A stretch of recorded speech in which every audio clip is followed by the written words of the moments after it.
I guess the first thing I will say is that it might seem both unusual and perhaps even a little provocative to ask an Englishman to talk about the American Revolution. But I will try to be as objective as I can and not let any sour grapes spoil your appetites in what's about to happen. So, what I'd like to begin with is a couple of comments on the American Revolution by two recent American presidents. We're going to start with President Trump at his Independence Day, July 4th address in 2019 at the Lincoln Memorial. I will read it. I'm not going to do the voices in any of these cases, but you can sort of just imagine the president speaking. The Continental Army suffered a bitter winter of Valley Forge, found glory across the waters of the Delaware, and seized victory from Cornwallis of Yorktown. Our army manned the air, it rammed the ramparts, it took over the airports, it did everything it had to do. And at Fort McHenry, under the rocket's red glare, it had nothing but victory. So the idea that there were airports that were being fought over in the 1770s was, I have to say, a new historiographical intervention on the behalf of the president. And I think I probably ought to also mention that Fort McHenry and the rocket's red glare is the War of 1812, not the Revolutionary War. But not bad, I guess. He did subsequently blame a failed teleprompter for this. Now, we can all have a little bit of a titter about some of the things the president says, but it is perhaps worth looking also at something that's been said about the American Revolution from, let's say, a more conventionally eloquent president in the past. So I have also a statement from President Obama, and this was actually his inaugural address, his first inaugural address on January 20th, 2009. So President Obama said, "In the year of America's birth, in the coldest of months, a small band of patriots huddled by dying campfires on the shores of an icy river. The capital was abandoned, the enemy was advancing, the snow was stained with blood. At the moment when the outcome of our revolution was most in doubt, the father of our nation ordered these words to be read to the people. Let it be told to the future world that in the depth of winter, when nothing but hope and virtue could survive, that the city and the country, alarmed at one common danger, came forth to meet it." Now, Obama is quoting Thomas Paine's revolutionary pamphlet, The Crisis, which General George Washington did have to read to the troops in December of 1776. So there are zero factual errors here. President Obama quite correctly described what was taking place. And it is perhaps, as I say, a slightly more eloquent version. And yet, it is telling exactly the same story that President Trump, in his own way, was telling too, albeit perhaps more artfully. And one could argue that it is just as misleading from a historical point of view. After all, both of us both presidents in their own way give us a revolution that is won by virtue and determination. President Trump says the army did everything it had to do, whereas Obama says hope and virtue had to survive. I would actually argue that both of these are wrong, or at least highly misleading. So what I'm going to do for the remainder or much of the remainder of my time is to explore 5 founding myths about the revolution, and then talk a little bit about what actually happened. And then in the time that we have remaining, I want to ask some slightly more contemporaneous questions. Was the Revolutionary War itself a characteristic American war? What is its relationship with the wars that America has fought since 1783? Have the myths of America's Revolutionary War shaped how America has fought wars since? And perhaps most importantly, if most uncomfortably, when Americans study the Revolutionary War, are they studying the right lessons from the right perspective? Well, I will make a suggestion or two about that. So let's begin with the first of those 5 myths we're going to go through. And this is the myth that irregular, or we might say guerrilla, warfare won the war. In each case here, I've chosen a period or a particularly famous depiction of a Revolutionary War event. So here we have Amos Doolittle's engraving from 1775, the engagement at the North Bridge in Concord. We're going to see another of Doolittle's engravings in a moment. And these were all done very contemporaneously, so just within months of the actual engagement, by a Connecticut engraver who visited the site and interviewed eyewitnesses to try and find out what he'd seen. So I'm not sure how well you can see it there, but it shows on the left-hand side the militia, the American militia, firing from behind cover against the British Redcoats, who are sort of towards the right. And this is how Americans immediately began visualizing the military revolution. This is Concord in Massachusetts, just outside Boston, April 19th, 1775. And it shows a British column marching to seize military stores in the town. And having achieved that, they begin the retreat back to Boston. And the colonial militia harass them from behind walls, fences, trees, along the narrow road. Now, the British regulars, strung out in a long, straggling column, can't deploy to defend themselves in proper formation, and they take many casualties throughout the afternoon. The militia inflict their damage, taking pot shots, and then melt away. By the day's end, the British would have suffered 273 killed and wounded to the colonials' 95. And this, in many ways, Concord is the kind of template of how many Americans, I think about the fighting in the Revolutionary War. Irregular soldiers using the terrain, the local knowledge of the geography, avoiding pitched battle, wearing down the professional enemy, using the rocks and the trees in order to be able to take cover against these brightly red-coated conventional soldiers. Now, the thing about Concord is this is true. I mean, nothing that we've described here is mythological, but it wasn't a battle. It was a road ambush against a retreating column. The British weren't trying to hold their ground at Concord or achieve any kind of strategic objective. They were just trying to get home. So in other words, it was a kind of an unusual situation, not repeated that often throughout the war. Now, if you actually look at some of the actual battles of the war, so we have here the Battle of Guilford Courthouse, 15th of March, 1781, but we could easily look at other battles like Long Island, the Brandywine, Monmouth Courthouse, Camden, Cowpens, Germantown, Saratoga, Yorktown. These are not fought like Concord at all. These are fought with both sides using linear tactics in the standard European fashion. Massed forces, you can see the American line there, arrayed 3 ranks deep usually, firing volleys of musket fire at each other at very short range, usually less than 100 yards, and sometimes closing with a bayonet charge at the end to try and bring the encounter to some sort of decisive effect. So, does this mean that there was no guerrilla warfare or irregular warfare in the Revolutionary War at all? No, not at all. It did take place, and some of it became certainly very fabled. So probably the most famous story is of Francis Marion, aka the Swamp Fox, who fought an irregular war basically in rural South Carolina.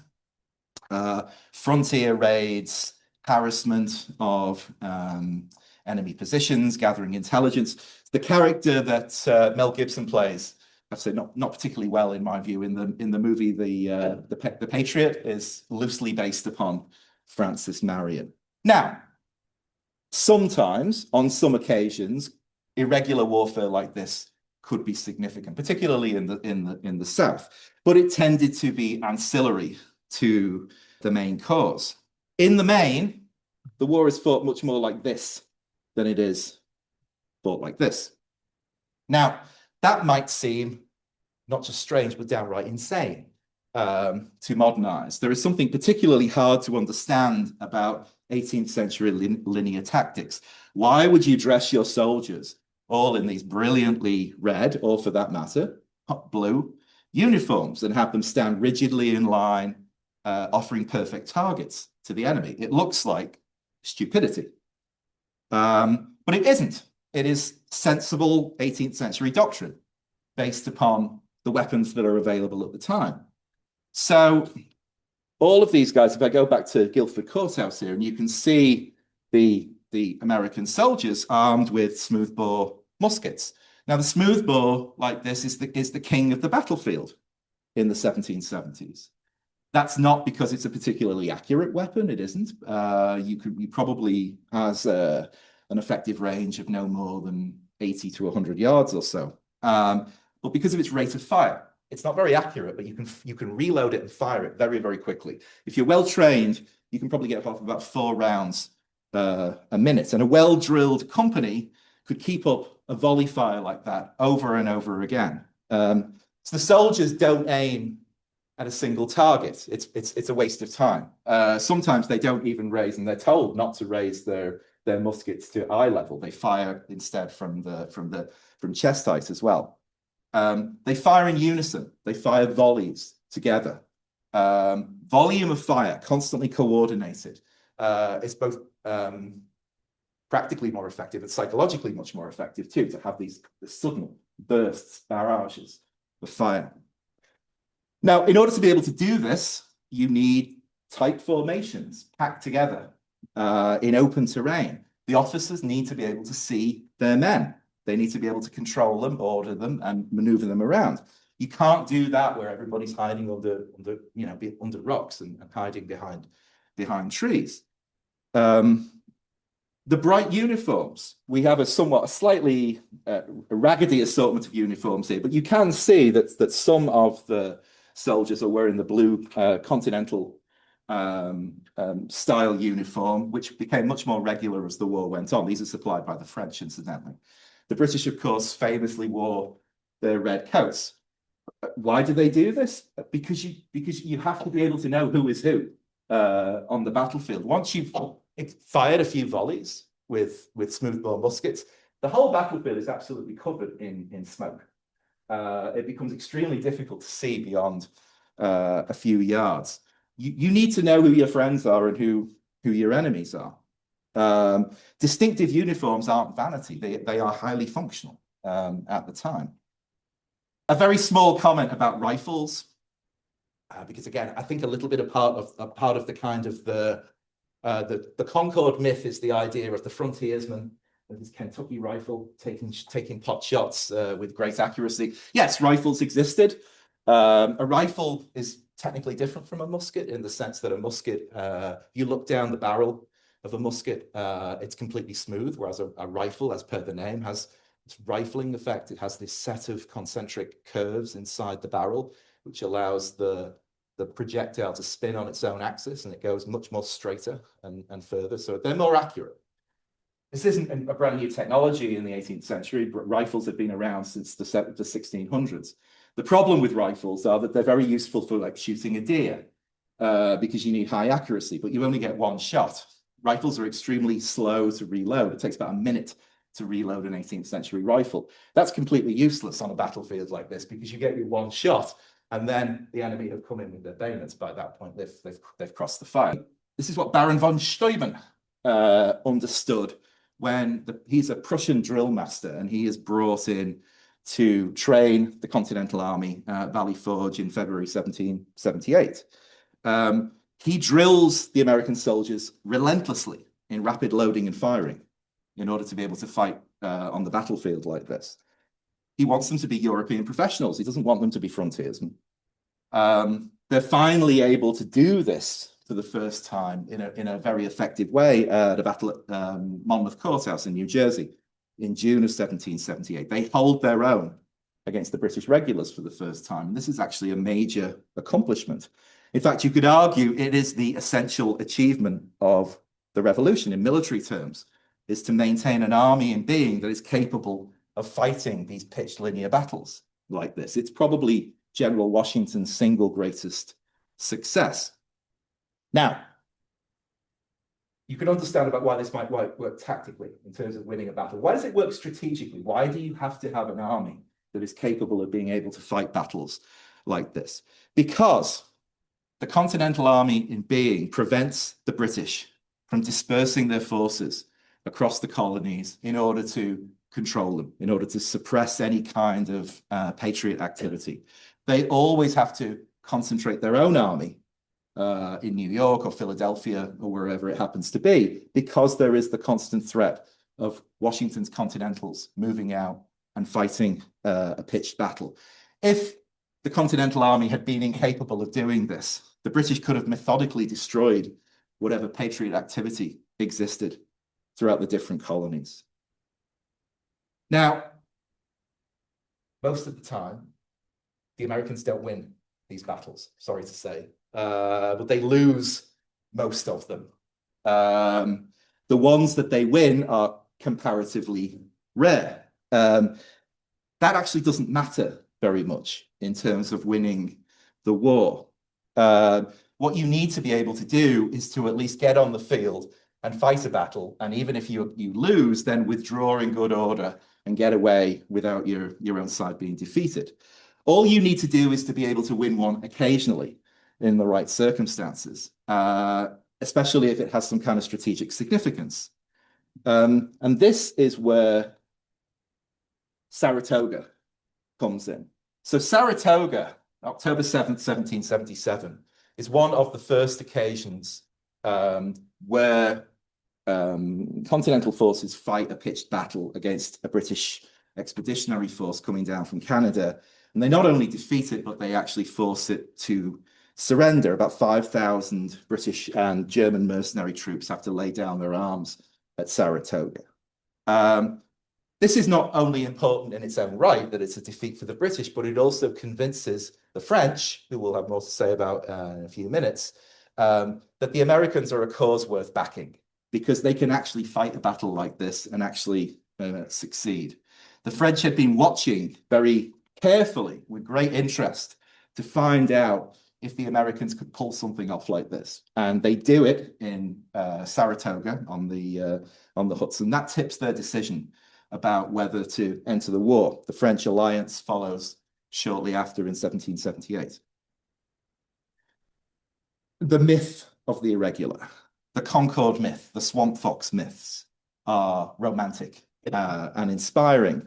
They obscure the fundamental reality that the revolution is won by building and maintaining a professional army that's capable of meeting British forces in the field using the tactics that actually worked in 18th century warfare, not hiding behind rocks or trees. Okay, right. So let's look at myth 2, which is sort of connected to myth 1 in a few ways, but it's a little bit, it's a slightly different issue, which is the idea of the myth of the amateur citizen soldier. And here we have another of Amos Doolittle's engravings from 1775. And here we've gone back a few hours from Concord to Lexington Green, again, just outside Boston, on April 19th, 1775. And I'm sure that many of you, all of you perhaps, have heard the story of what happens at Lexington at that morning, the shot heard round the world and so on. So this is where Captain John Parker and about 70 or so militiamen, you can mostly see this, it's a little bit hard to see where they are here. They're sort of at the front here, scattering away in the blue coats there. Militiamen, farmers, craftsmen, ordinary citizens who've been called to assemble at Lexington Green that morning. They line up on the town common. The British regulars, who you can see there in the center of the picture, they advance. Parker says, stand your ground, don't fire unless fired upon, but if they means to have a war, let it begin here. The shots are fired. Nobody's quite clear about exactly who fired first. 8 militiamen are killed, and the British march on to Concord, which we talked about in a moment.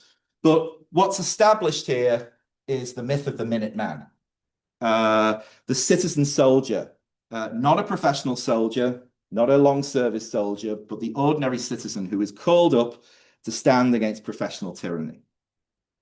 And the myth of the amateur citizen soldier is that the militia are the men who won the revolution, the virtuous farmers who leave their plows behind them to defend liberty and then return home. And that in fact, there was no need to have professional soldiers because of the capabilities of the Minuteman, of the amateur soldier. Now, this is not something that simply popped up in 1775. The myth of the militia, or the idea of the militia, was hard-coded into American ideology already. It went back centuries. So this stretches all the way back across the Atlantic to England and the tradition of the militia in English towns and villages, where every able-bodied man had been responsible for local defense. And in the American colonies, where defense very much had to be kept on the cheap, this became essential. So from 1607 onwards, there was frontier conditions requiring armed communities. And each colony, as it developed, with the exception of Pennsylvania, interestingly, mandated military training for able-bodied men so that they could serve in the citizen militia. Local militias defended against Native American raids, the incursions of the French, and then just basically provided a kind of law and order system. And there was a political element to this too, which again went back to England. In the 1688 so-called Glorious Revolution, where James II had been overthrown and William of Orange had come to power, this had reinforced the idea that standing armies, as they were called, professional long-term armies, were associated with tyranny. They were a method by which the crown or authority in general could suppress the people. And so the English Bill of Rights in 1689 had prohibited keeping a standing army in England without the consent of Parliament. And this was, again, very much this suspicion of standing professional soldiers then was very much carried over into the American tradition. The Declaration of Independence lists as one of its grievances that the king has kept among us in times of peace standing armies without the consent of our legislature. So when the revolution begins, Americans naturally turn to their own amateur militia. This is their defense tradition. The problem is that it's kind of rubbish. You don't need to take my word for it. Just ask General Washington, who spends much of the next several years complaining constantly about the deficiencies of the militia. So here are just a couple of quotes. There are many that one can pick from Washington's letters. I am disturbed at the conduct of the militia, whose behavior and want of discipline has done great injury to the other troops. And he described them at one point as a broken staff, kind of, a big staff slapped in two. Militia, he went on, have an unconquerable desire of returning to their respective homes. They do not think themselves subject to military regulations. So it vexed Washington for years and years that militia soldiers would not behave according to the kind of military discipline that he expected them to, and that they seemed determined to leave the battlefield or leave the encampment as soon as they possibly could. So what were the problems? Well, one was rampant desertion. Militiamen did not consider themselves to be soldiers. They were there purely on a short-term basis. And they signed up with an agreement that they might serve for a few weeks or at most a few months. As soon as harvest season turns around, they immediately leave their camp. They go home to go and deal with, practical problems. They leave when they're homesick. Washington, again, tries to impress upon them that they're not supposed to do this, that they have to stay for the duration. They're in no interest in doing this. They're not men who have a great deal of experience with war, which means that certainly when they're newly called up, they tend to panic under fire. Probably the most famous example of this is the Battle of Camden in South Carolina in August 1780. So the bulk of the American forces there are militia, and they're fighting British regulars. The Redcoats charge them with bayonets. The militia panic. They drop all their loaded muskets without firing and flee. It's one of the worst American defeats of the war. And you have this huge kind of indiscipline problem too, of militia not taking orders from their own officers, defying their own officers, acting with insubordination. Now, having said all this, there are occasions when militia do fine, actually fight quite well. It's usually, though, under very specific circumstances. It's usually when they are defending their own homes. So the Battle of Kings Mountain, for instance, October 1780, or Cowpens, January 1781. But again, it's usually when they're fighting within a few miles of their own homes. Then they feel that they have a kind of need to be able to act with the courage and discipline that they have. They're terrible at being sent off to go and defend somewhere else. The New Jersey militia have absolutely no interest in defending Pennsylvania or New York or anything like that. And the feeling is entirely reciprocal on the part of the New York militia or the Pennsylvania militia. In order to be able to fight the kind of pitched battles that I described earlier on with linear tactics, militia are not sufficient. You need regulars of your own. You need long service professionals. And Washington, for one, understands this and presses Congress relentlessly to create a proper professional Continental Army with duration enlistments. In other words, once you join the army, that's it. You stay there until the war is over. Now, again, we'll go back to Baron von Steuben, who is key in being able to create and train a professional regular army. Simplifies the British Manual of Arms in order to be able to train the troops in how to fight, just like the Redcoats. How to wheel and volley and reform under fire, all of these kind of intricate battlefield maneuvers that you have to do with very, very tight maneuver and great order. It's very tedious and repetitive work. It's not particularly popular. It requires harsh and although sometimes very unpopular discipline. Washington in particular is a martinet about this kind of thing. So he sometimes orders up to 500 lashes for a man who has been acting with insubordination, which obviously doesn't make him very popular at times amongst his own troops.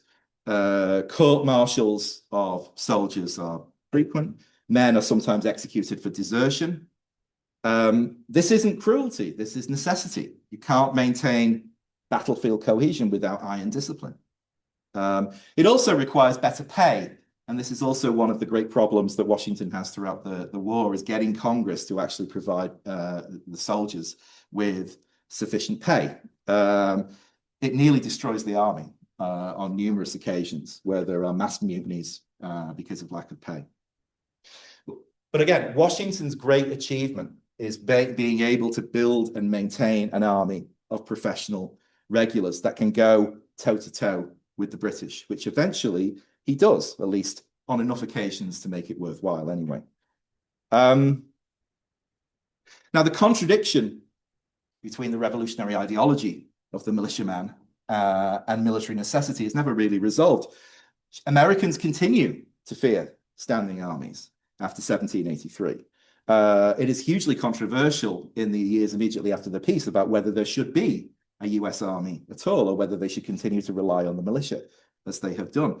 The Second Amendment is coded into the Constitution over this concern about whether professional soldiers or amateur soldiers are sufficient to defend a republic. But it has to be said that the amateur citizen soldier, however beautiful, is a myth. Professional soldiers, professional American soldiers, won the revolution. Okay, myth 3. I hope you're all feeling suitably crushed here as we go on. Okay, the country was united. So we move away from the engravings here. We have Manuel Leutz's Washington crossing the Delaware, which I'm sure must be familiar to many, if not all of you. It's probably one of the most famous paintings of the Revolution. It's actually painted in Dusseldorf by a German-American artist. And this, of course, depicts Washington's crossing of the Delaware on, Christmas Day, 1776, in order to strike at the Hessian encampment at Trenton, New Jersey. And this is perhaps, of all of the images of the revolution, this is the iconic image of national unity against an external threat. Now, the problem with this idea of unity, of course, is that the Revolutionary War is not a war between the Americans and the British. It's at least three overlapping wars in which the British are often play a very minor role or virtually no role whatsoever. So, okay, first of all, we have the war of Patriots versus Redcoats, if you like, the war of revolutionary forces against the British, the international conflict. The Continental Army fighting against British regulars, who also with German mercenaries supporting them as well. This is the one everybody remembers. This is the one everybody has in their mind when they think about the Revolutionary War. But behind that, there is a second war. There is a war of Patriots versus Loyalists, or sometimes known as Tories. This is a civil war. This is a war not between the Americans and the British. This is a war between Americans, fellow Americans. Neighbor against neighbor, often, particularly vicious in the backcountry South, in the Carolinas and in Georgia. This is some of the most nastiest fighting of the whole of the war, precisely because it is fratricidal conflict. It is conflict between neighbors, sometimes literally family members as well. There is score settling on both sides. There are atrocities on both sides. And there is a third war, which running in parallel to these two, which is the Patriots versus Native Americans. This is a cross-cultural war of colonial expansion and dispossession. And just as with the war between the Patriots and the Loyalists, it's equally uncompromising and equally bloody. So if we start with the Loyalists, it's very difficult to actually establish how many Americans remained loyal to the Crown throughout the Revolutionary War. There were a number of different kinds of attempts at providing some kind of rough calculation. Historians have made guesses about this sort of thing since John Adams, I think it was, who famously said that 1/3 of the country was for the revolution, 1/3 was against, and 1/3 were going to sit it out and see what happened. Thomas Paine famously complains about summer soldiers and sunshine patriots. In other words, men who supported the revolution when it was going well and then disappeared when it wasn't. Well, the thing was, loyalism worked the same way too. There were sunshine loyalists as well as patriots, people who stuck to allegiance to the crown when it looked like the British were doing well, and then changed their colours when it wasn't. People shifted allegiances based upon which army happened to be nearby, who was winning, what seemed like a safe thing to say.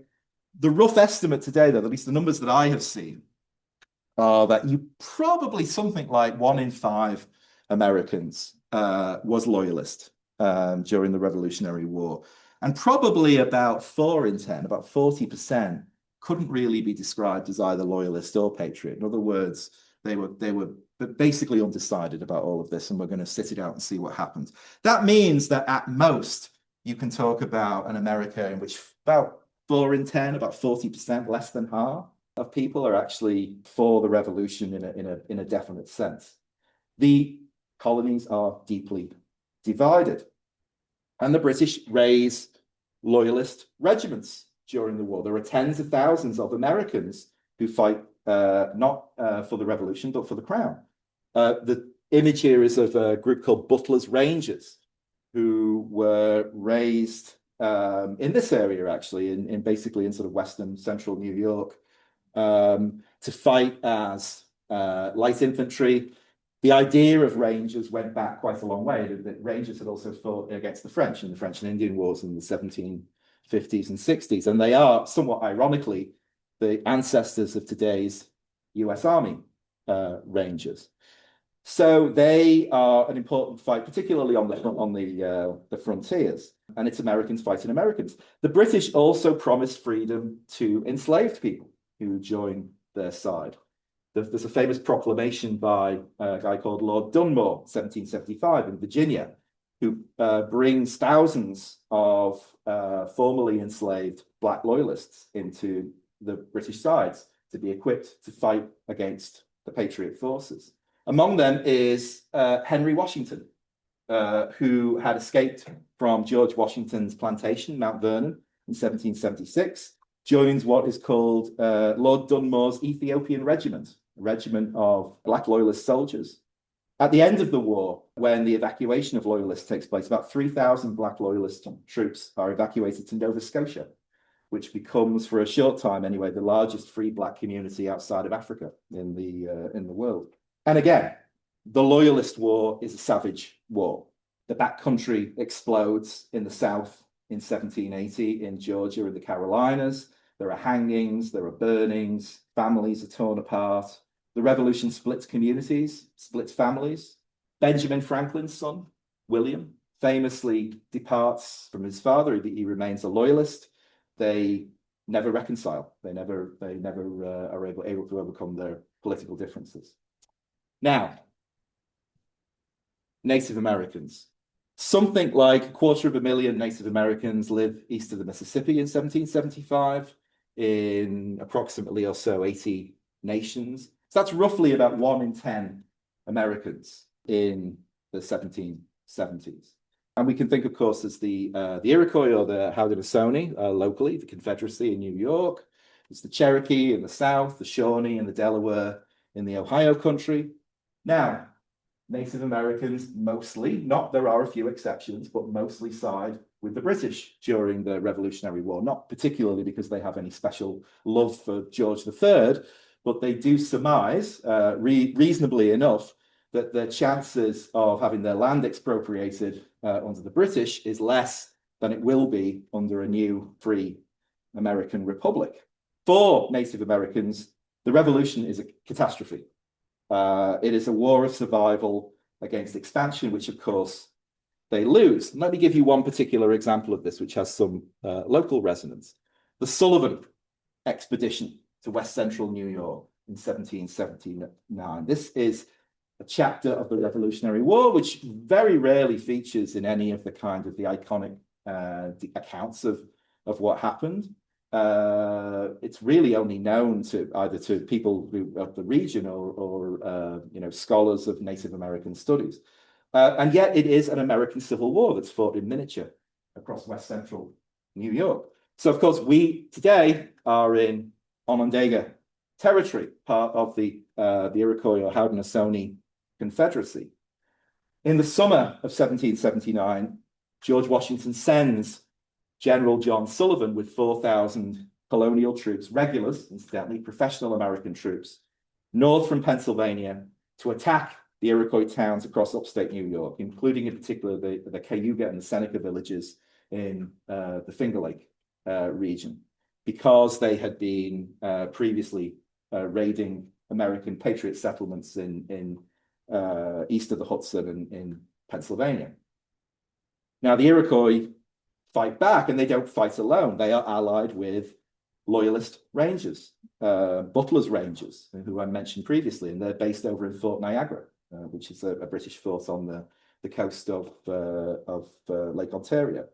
At the Battle of Newtown, which we can see a picture of here, August 29th, 1779, the American Patriots fight American white Loyalists and Haudenosaunee allies. There are no British regulars present at the Battle of Newtown. This is purely an American fight between three very different groups of Americans. Sullivan wins, and thereafter comes the systematic destruction across the Finger Lakes. There are 40 Haudenosaunee towns burned, hundreds of acres of corn, beans, squash destroyed, orchards cut down. One American officer describes felling 1,500 fruit trees in the area. And there are accounts of cornfields that stretch for miles, all being burned. The goal is to render the land uninhabitable, to drive the Iroquois out permanently. Washington is very explicit about this. He says, the immediate objects are the total destruction and devastation of their settlements. It will be essential to ruin their crops now in the ground and prevent them planting more. And the Haudenosaunee are forced to retreat to Fort Niagara, where they have a very bitter winter over 1779, 1780. It's a winter like the one we've just been going through. It's a particularly harsh winter. And you can imagine having to live outside without any proper cover or food for months at a time. The Iroquois call Washington the town destroyer, and the name sticks even after the revolution. The revolution is not a united people rising against tyranny. It is 3 simultaneous wars with different enemies and incompatible goals. A united country, the country of the myth, only works if you don't count loyalists or neutrals or Native Americans as being Americans. Unity comes later on, but it's imposed by silencing, expelling, or destroying everyone who doesn't fit the narratives. And I think the important thing to take away from this is that there are lots of Americans who lose the Revolutionary War in one way or another. Right. Myth 4. Americans won it alone. Okay. Another iconic picture here. Unfortunately, it's been quite cropped, so we don't see as much of it as I would like. But we have John Trumbull's picture here of the surrender of Lord Cornwallis, who is the guy in the red coat there, who's kind of looking up at George Washington on this horse. This was painted in 1820. This hangs in the US Capitol Rotunda, incidentally. This is another one of these things where the artist Trumbull went to great efforts to kind of interview people afterwards and kind of find out exactly what the whole thing looked like and so on. He wanted to try and make it sort of photorealistic as possible. Now, it's particularly hard to see here because of the cropping, but actually, even if you look at the full picture, it's not completely obvious. While the image is dominated by that of General Washington on horseback, and we can see an American flag there on the right-hand side. Look at that flag that's on the left-hand side. It's an all-white flag. Now, you might think, oh, that's the flag of surrender or something like that. That's not the flag of surrender. That's the French flag. This is pre-revolutionary France, so we don't have a tricolore at this point. The French army's color was white, and so they used a white flag, which was the flag of the Bourbon dynasty. It would be easy to look at a painting like this and not know that the French were essential to victory at Yorktown in 1781, when Cornwallis surrenders. But it is only because of the presence of the French that any of this has been possible. The French have previously won an important naval victory against the British out in the Chesapeake on September the 5th. This is Admiral de Grasse's victory. He forces the Royal Navy, British Royal Navy, to leave, which prevents any kind of route of escape for Cornwallis's forces, which are besieged in Yorktown.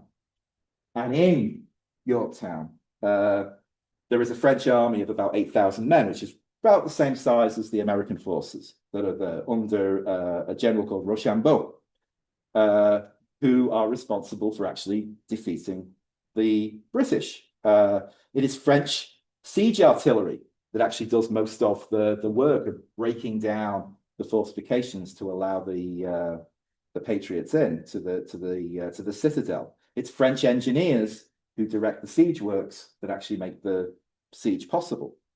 Without the French fleet, without Admiral de Grasse there, Cornwallis escapes by sea, gets away quite easily. The Americans don't have a navy to be able to stop him. Without French troops and artillery, Washington can't force a surrender at Yorktown. None of the events which lead up to this iconic event actually happen. So the myth says that Americans win their independence basically alone. Plucky colonists defeating the world's greatest empire through sheer determination. In fact, allies were absolutely decisive in the outcome of the war. The Americans held on long enough for the French to intervene in 1778, which completely transformed the character and the direction of the war. That was an achievement, and it was an important achievement. But if you look at the French role, it is absolutely crucial to what happens. They provide most of the money and most of the supplies that keeps Washington's Continental regular army in the field. French ships bring weapons and ammunition and uniforms and tents and all of these other things that you need. The Continental Army that we see in the picture at Yorktown is wearing French-made uniforms. They are carrying French-made muskets, which have French-made musket balls inside them. When France intervenes in 1778, it fundamentally changes the conflict for Britain. What had previously been simply a problem of the Eastern North American continent now becomes a global war. For the next several years, the Revolutionary War isn't just an American war, it's a war that's fought across the world, in India, in Asia, in Africa, and particularly in the Caribbean, which in some ways for the British, with its sugar plantations, is actually a more important theatre than the North American mainland. It's a huge diversion of effort for the British, who now have to start thinking about the war in a fundamentally different way, as being a great power conflict against France. And the French are not the only European power which then intervenes. There's a kind of domino effect now, because the Spanish also enter shortly after the French. They attack the British on the Gulf Coast, the Gulf of Mexico, and also in Florida, which is a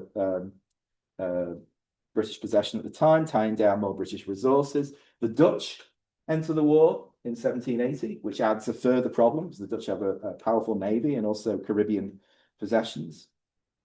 Now, none of this happened by accident. And the great American achievement is to create this diplomatic realignment and to actually be able to convince the French to actually enter the war.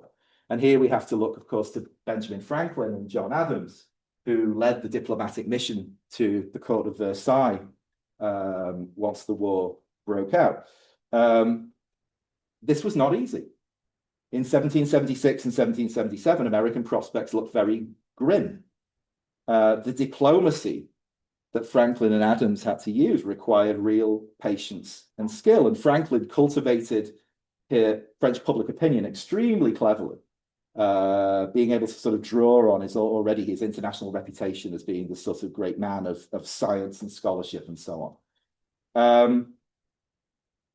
But it's also, there's an element of luck here too. Saratoga, as I've already said, is really important. Once the Americans show that they can actually win a conventional pitched battle against the British, this is what helps again to push them toward the French towards entry.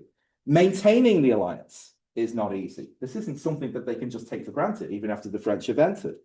The French don't have completely identical war aims to the Americans, nor do the Spanish, nor do the Dutch. The British are very eager to try and split this coalition, and they actually come quite close to being able to do it on a few occasions. And the Americans, for their turn, realize that sometimes they can play off the French and the British against each other in order to be able to get what they want. So one of the great achievements in the Treaty of Paris, which is the treaty that actually ends the war in 1783, is to get the British to concede all of the land basically east of the Mississippi, which the French are not very happy about, because they have their own designs on some of this territory. But Franklin and Adams have been very skillful in being able to kind of, work between the two sides. American independence is won by American diplomatic persistence. Washington's achievement in keeping an army in being, of course, on the American continent, and on the other side of the Atlantic, Franklin and Adams' diplomatic skill. But let us be in no doubt, without French money, supplies, troops, and naval power, there is no victory. The myth of Americans winning alone obscures the reality. Independence is won by a coalition, not by individual heroism. All right. Lastly, myth 5, virtue over material advantage. And here we have, again, another of these iconic pictures. If you've ever been out to Valley Forge in Pennsylvania, you will have seen a very large version of this painting by William Trevo, The March to Valley Forge, painted in 1883.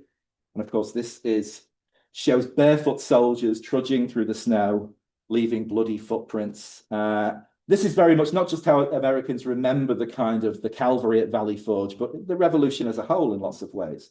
Virtue triumphing over adversity through sheer willpower, through sheer determination. This goes back to Obama's statement, hope and virtue surviving in order to make the revolution possible. Well, no doubt hope and virtue played their role. However, the fact remains that victory also needed not only allies and not only transformations in military tactics and things like that, it also needed the enemy to make mistakes too, and in particular, British strategic confusion. played a huge amount of a role in American victory, as well as a fair dollop of luck as well. The British could never really figure out what it was that they were actually trying to achieve. Are they supposed to try and suppress a rebellion through military force, or are they trying to negotiate back into some kind of reconciliation? And they never figure out which of these they're trying to do. And what tends to happen then is that they try and do both at once. And the result is a completely incoherent strategy. Probably the best example of this is the campaign in New York City in 1776. Those of you who followed the musical Hamilton will know that this is kind of one of this is narrated through. And this is probably Washington's nadir, military nadir. It is an absolute fiasco for the Continental forces. General Howe lands over 30,000 troops on Long Island, routs Washington's forces, chases him across Manhattan, captures about 3,000 Americans. Washington barely escapes with his men from across the Hudson. And by late November, he's retreating across New Jersey with maybe 3,000 men left. The Continental Army is disintegrating.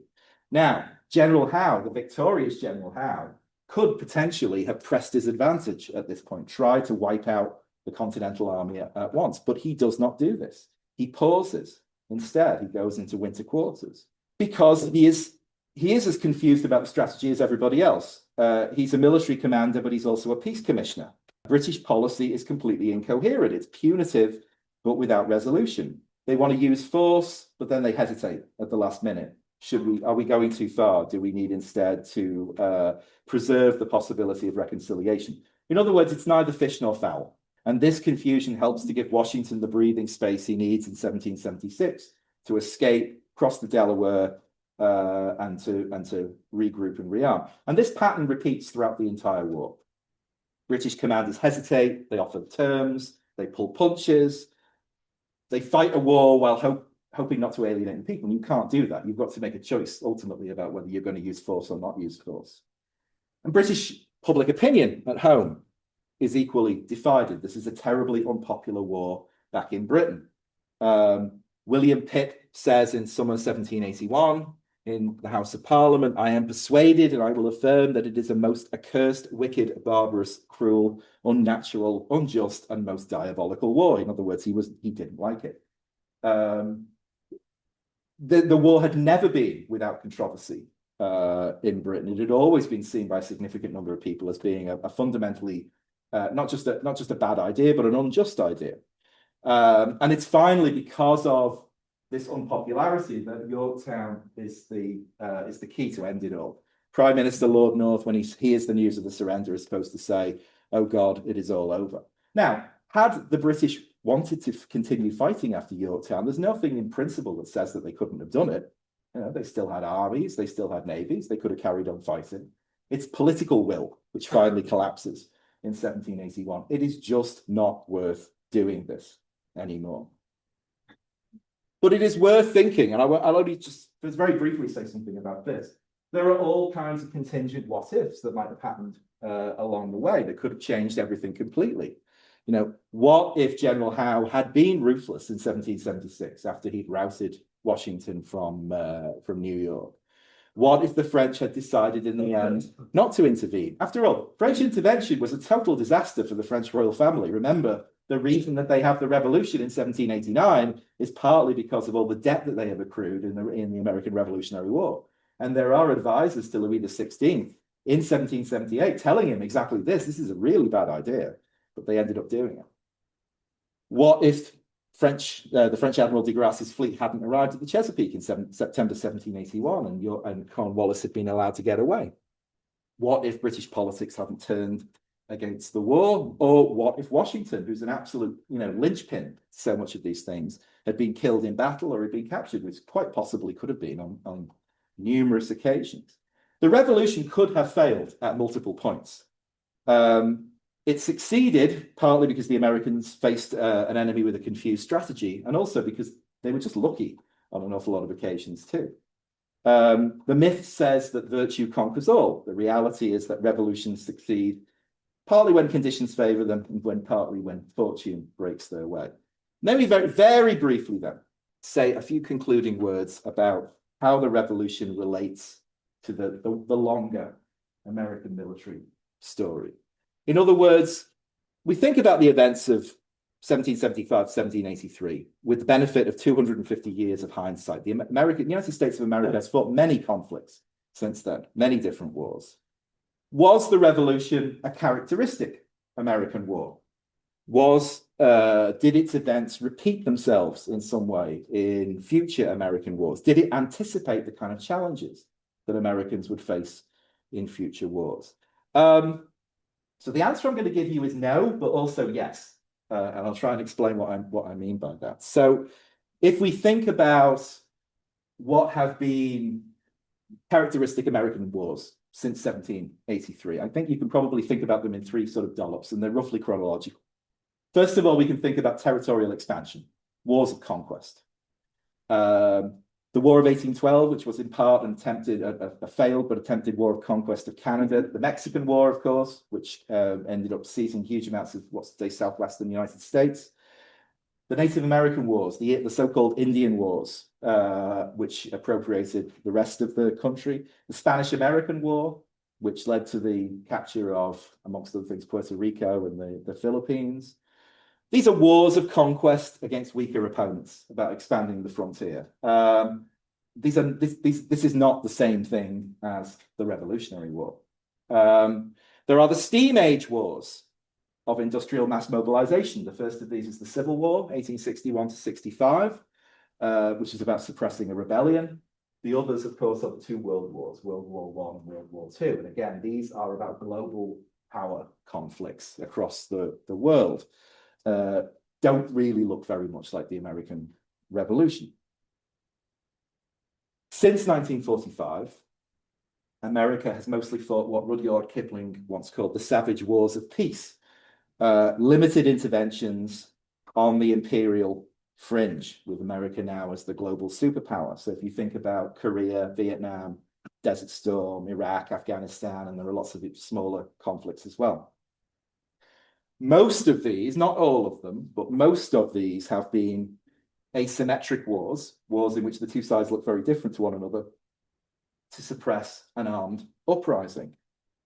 In other words, these savage wars of peace are a little bit like the American Revolution, but the Americans are playing the British role now in these wars, not the American role.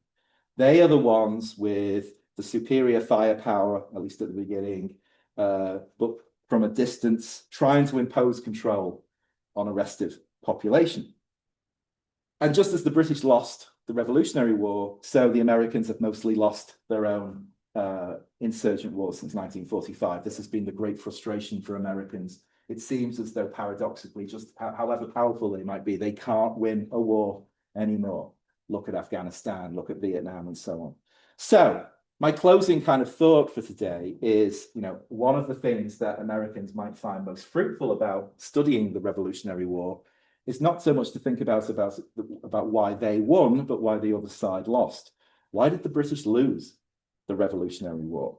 We've touched on some of these things already, but, treating the revolution as a security problem rather than a political problem, not failing to understand right from the very beginning about what the war was actually about and what would be needed in order to be able to have a settlement, failing to understand the American perspective, certainly underestimating the strength of patriot feeling and tending to overestimate the strength of loyalist feeling, and overconfidence in purely military solutions, always seeing the answer through the use of force rather than the other kinds of options that might be available to the United States.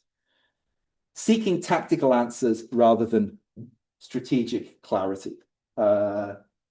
Again, the British win most of the battles in the Revolutionary War, but it avails them very little in the end, because it turns out that winning battles isn't actually that important in terms of achieving a strategic outcome.